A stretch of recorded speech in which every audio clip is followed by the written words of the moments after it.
gente entenda, a gente sabe o porquê da binocularidade, ou seja, por que a gente precisa ser binocular? Por que nós nascemos com 2 olhos e não somente com um olho?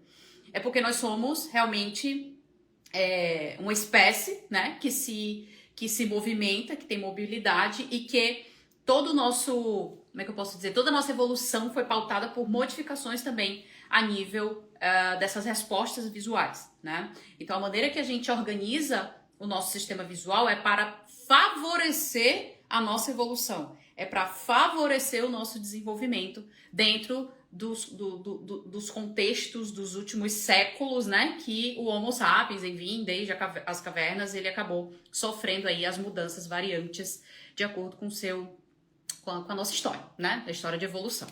Então, nós precisamos da visão binocular porque nós, através da visão binocular, nós temos a possibilidade de ter maiores e melhores respostas cognitivas, inclusive maiores e melhores respostas de aprendizado. O fato de nós termos 2 olhos favorece a nossa mobilidade, a maneira que a gente se comporta e a nossa relação com o espaço. Ou seja, existem vários benefícios de nós termos visão binocular. Sendo assim, a gente precisa lembrar que quando a gente está falando ali de desenvolvimento, né, sempre volto para o desenvolvimento, porque tudo começa lá atrás. Tudo começa nos 3 primeiros anos, tudo começa nos primeiros 1000 dias, ou seja, nos 3 primeiros anos de vida. Né? Quando a gente não nasce com a visão binocular desenvolvida, né? A gente não nasce nem com a visão, com os aspectos mais simples da visão desenvolvidos, né? E você sabe disso, vocês optometristas sabem disso. Nós não nascemos com a visão desenvolvida, nós temos que aprender a utilizar a visão, nós temos que aprender a visão, o sentido da visão. Então, como que isso se dá?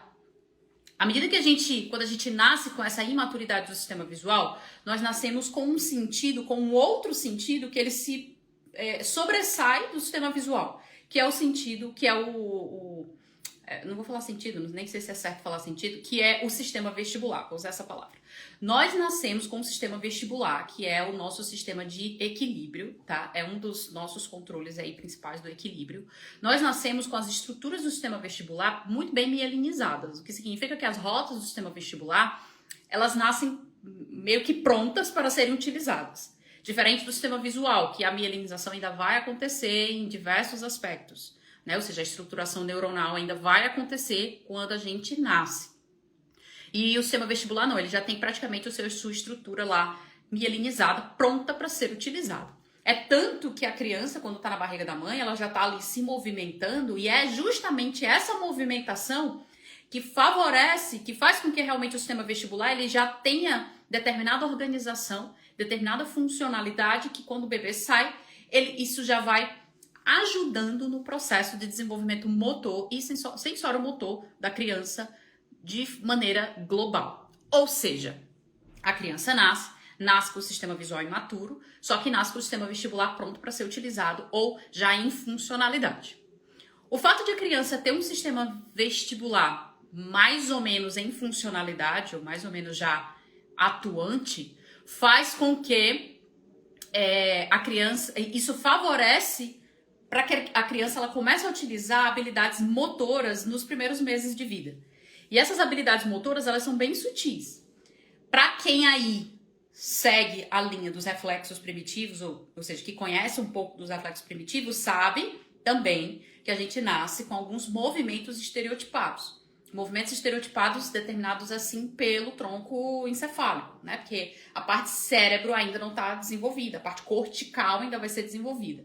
Mas a parte do tronco encefálico, que são os núcleos de sobrevivência, a gente já meio que já nasce com ele, com esses núcleos, e por já ter esses núcleos ali no tronco encefálico, nós já nascemos com alguns movimentos estereotipados, são os movimentos reflexos.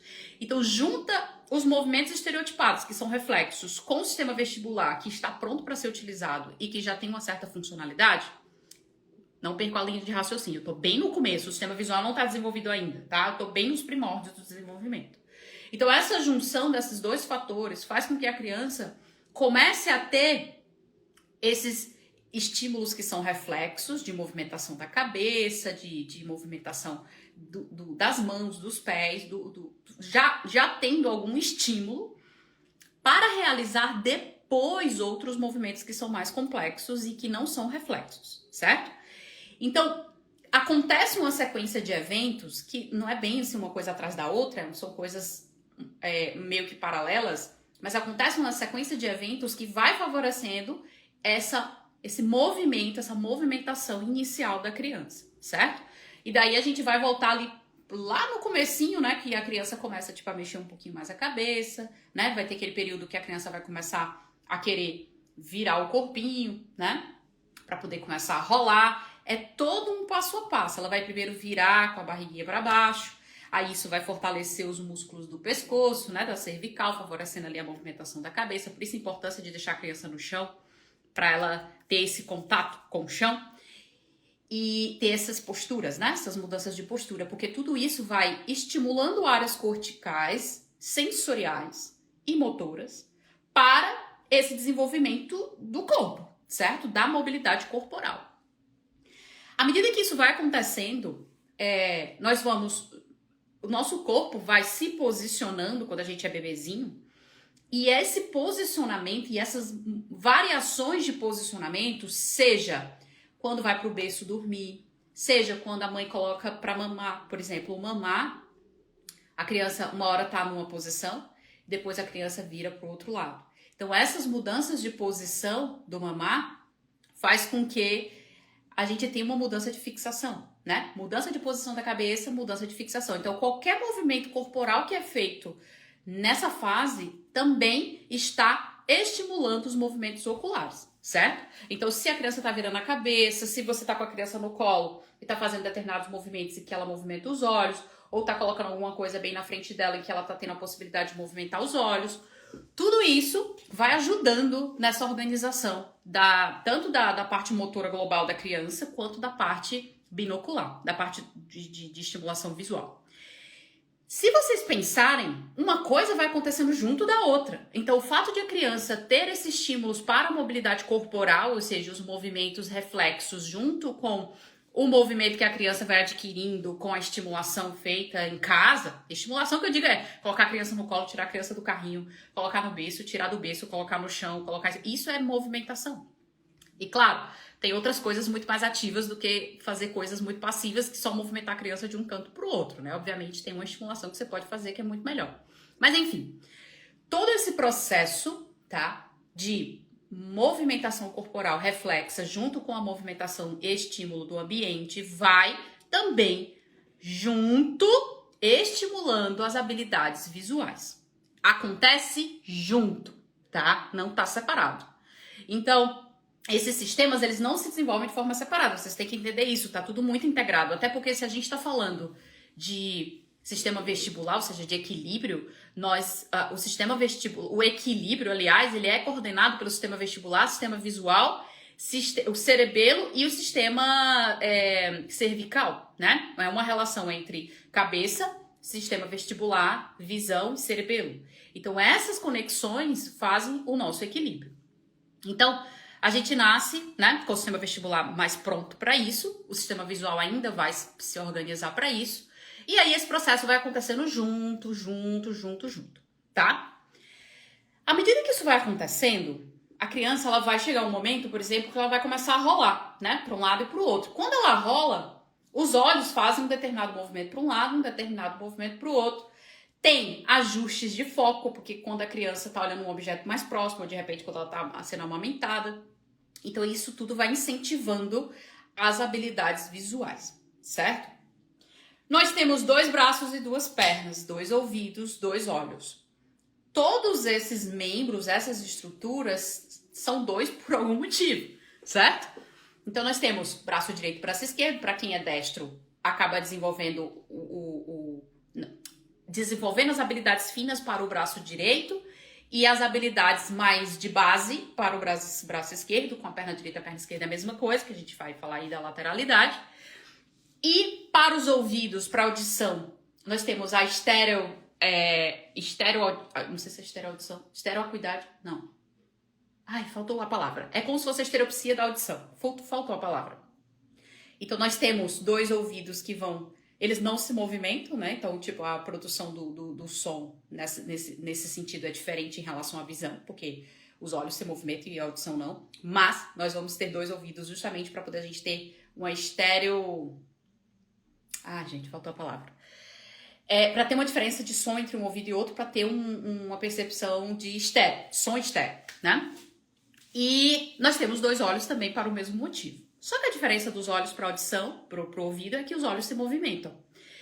Então, eu tenho dois olhos que eles ainda não trabalham juntos quando a gente é bebê. Eu tenho dois braços que eu não sei que existem, duas mãos que eu não sei que existem, e eu tenho dois pés e duas pernas que não sei que existem. A gente não sabe, quando é bebê, que temos duas mãos e duas pernas. A gente não sabe. Por isso é que tem aquela fase em que a criança, ela começa a brincar com as próprias mãos e brincar com os próprios pés. E isso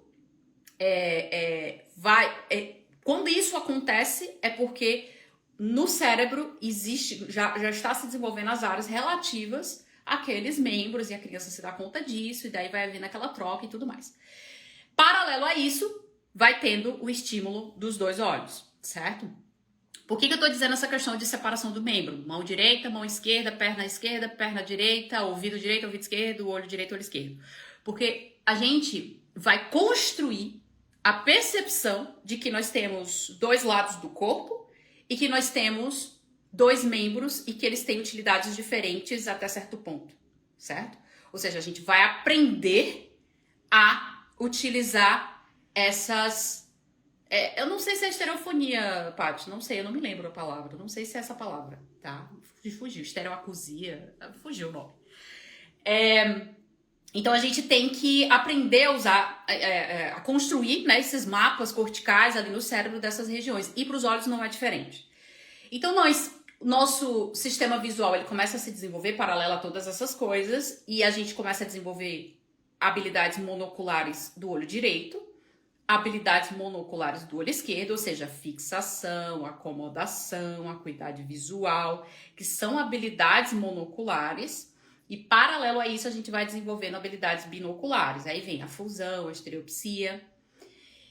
E quanto mais o meu cérebro começa a entender que nós temos dois olhos, quanto mais o cérebro começa a entender que nós temos duas informações diferentes chegando, mais ele vai criar conexões que favoreçam ou desfavoreçam a relação entre os dois olhos. Como assim, Rebeca? Sim, o cérebro, quando ele começa a perceber que o desenvolvimento dos dois olhos, né, sensorial e sensório-motor dos dois olhos, tá paralelo ao desenvolvimento motor global do corpo, se há uma sincronia entre o desenvolvimento do corpo e o desenvolvimento dos olhos, o cérebro consegue construir rotas e mapas e áreas corticais de binocularidade. Percebam que tem uma relação com o desenvolvimento do corpo.